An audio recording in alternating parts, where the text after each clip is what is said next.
afternoon, and welcome to this month's podcast, The Voice of the CDFA.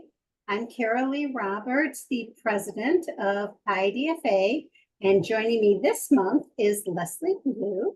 Leslie has been a CDFA practitioner for a while, and we'll discuss that in just a minute. She's also the lead instructor for the CDFA certification program. So thank you for joining us so much, Leslie. And why don't you tell the audience a little bit about yourself? All right, thank you so much, Carol Lee. I'm Leslie Blue, and as Carol Lee said, I'm a CDFA and an instructor for the IDFA. I usher in all of the folks that want to take the guided live class when they're getting ready to test for their credential. And that's a lot of fun. And then in my own practice, I'm a mediator. I own Blue Heart Mediation, and really just help couples try to avoid the fight in their divorce when they reach that point. And in addition to that, I do a bit of coaching and consulting on the side for other new CDFAs that might get stuck on a case that they're working with. So I do a lot of different things over here, but it all comes together to give me a real fulfilling CDFA practice, if you will. How did you first come to divorce financial planning? What attracted you to this field? Well, actually, I was working as a financial assistant for Nancy at Smarter Divorce Solutions. She had also in her financial advisory business, and I was her financial advisor assistant on that side, and saw the work that she was doing as a CDFA, and I was amazed. I was like, this is it. This is really the area that I would like to go in. I really like how you're guiding couples through the process. So I then went ahead and got my CDFA credential and started working on the divorce side of her practice. And that's how it really started for me, just seeing how she was able to affect couples as a CDFA and take down their fear levels and really help them walk through a difficult process in an easier way. You had mentioned that you are also a mediator and you tend to help clients through their divorce using mediation as a tool. Can you talk a little bit more about that? Oh yeah, absolutely. So I tend to lean towards couples that are a little bit more amicable than what you would imagine going through a divorce. And in the state of Arizona, we're mostly a pro se state. Almost 75% of the folks that divorce here do it themselves, right? So doing it yourself can be very risky. You can skip a lot of things, you can miss a lot of things, you can leave a lot of loose ends. But I find that the people that kind of want to do it themselves are just a little bit more amicable. They want to go through it they want to have control and they want to have a say. So as a mediator, I kind of help them through how they want to split their assets. But also they have that knowledge of what do our assets consist of? Is there enough to go around for both of us? And are we going to be okay? Will I have to live under a bridge, or will I have to be a bag lady? With my expertise, they are able to answer some of those questions and see what their split might look like and how it will affect their lives. So it takes down the fear levels and it makes them a lot more comfortable making proposals and accepting proposals, and just not fighting over the assets that exist, because they're not so afraid over the outcomes because of what because of how their assets are or what they are splitting and dividing between each other. Well, you had a unique, usually in this point in the podcast, I ask, what do you wish you would have known starting out that you know now? And you had such a unique entry into this field because starting with Nancy, you had the benefit of her wisdom to miss a lot of the pitfalls that a lot of other people have. But if there is one suggestion you could give to a new CDFA professional, what would it be? So my suggestion to the new CDFA professional would be, or rather my bit of information would be, you don't have to do this alone. Like as a financial advisor, or when you first get your CDFA credential, it's usually an individual that's practicing, and they don't necessarily have a group of people that they are doing this work with. So you can feel alone and like you don't know where to turn to for questions or help. And I will just let them know you're not alone in this. go to the IDFA and look at the, go to IDFA Insider and look at what CDFAs are talking about right now. Network with the divorce professionals in your area. Join your mediation group, even if you're just really going to be the CDFA practitioner and really focus on the finances. Join that mediation group so you can talk to other professionals about how people are divorcing in your area. Find your collaborative group in your area and join that group so you can still talk with other divorce attorneys, divorce coaches, other CDFAs that practice in your area about, how collaborative divorce is doing. And you also hear conversations about really the temperature of the courts, like what are people that are litigating in your area, what are they facing as well. You're not in it alone. You just really have to start reaching out to people that work with folks that are divorcing, and you'll find that you have a lot of resources out there, and you'll find that you have a lot of information to share with them that they need, that they don't even know what they need. They don't even know the information that you know.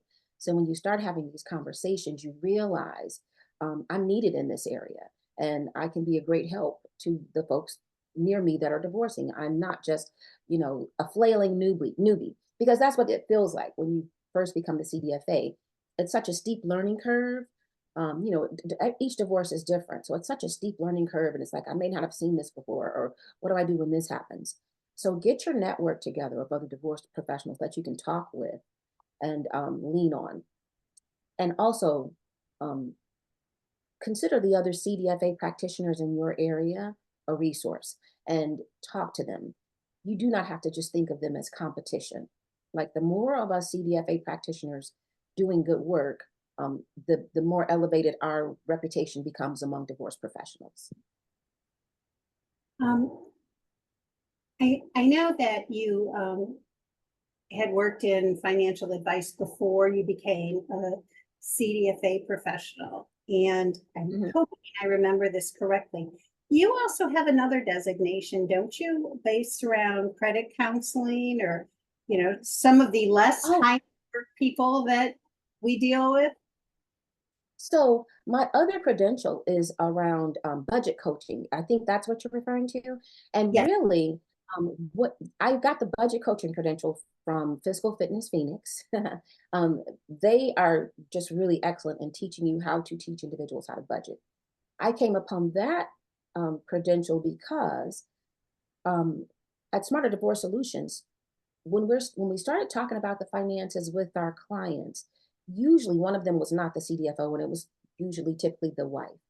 And she would really get lost in get my budget together, or I have to look at all the pricing. I don't know what electricity costs, or really just confused about the finances. So the budget coaching, I thought, would be a really great help for those parts of my divorcing couples that just really didn't have a good grasp.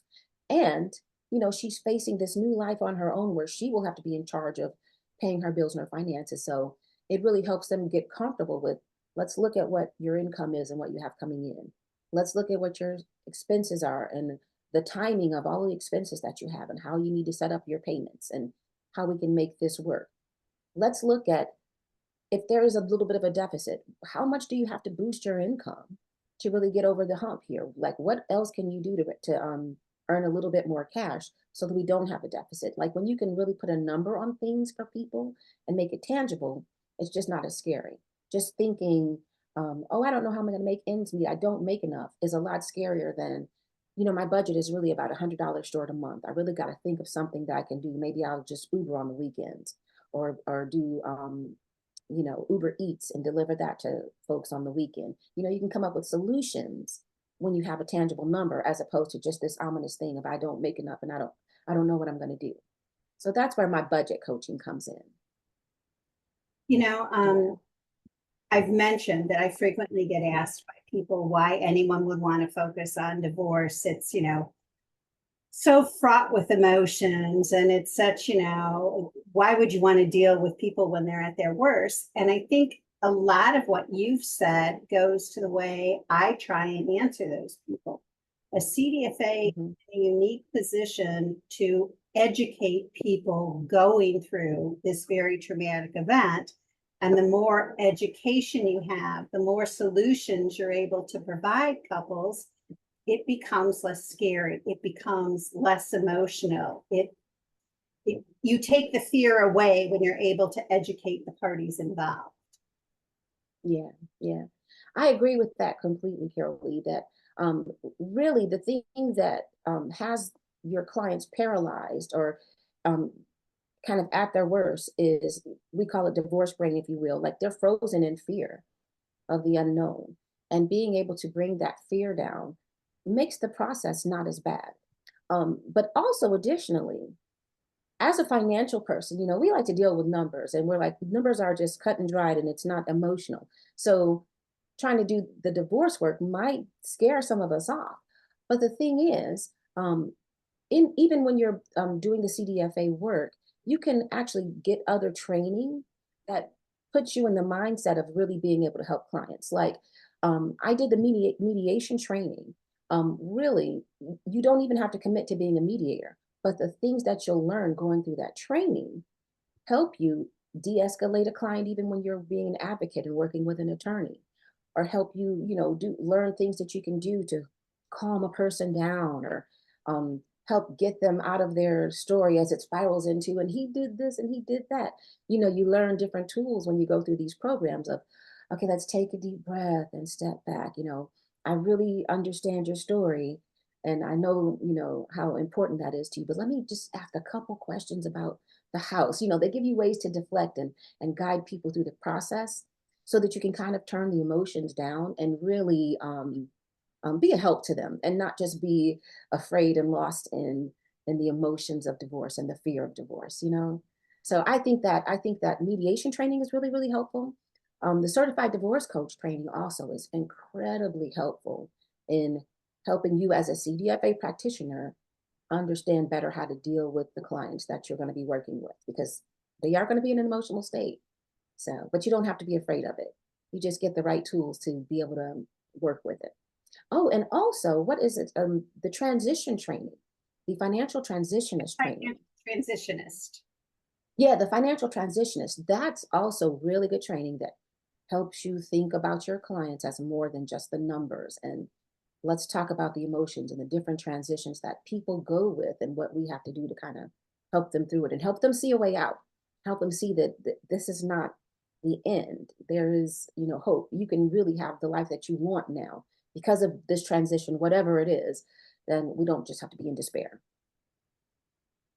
I want to thank you for taking time to speak with us today. And for those of you who are interested, Leslie has also helped us in, as I mentioned, she's one of our instructors. She also has participated in various panels at the IDFA conference. Although we missed her this May, we hope we'll see her at the next conference. But Definitely. feel free to reach out on IDFA Insider with any of your questions. And we look forward to seeing you next month for our podcast. Thank you. Thanks so much, Caroline.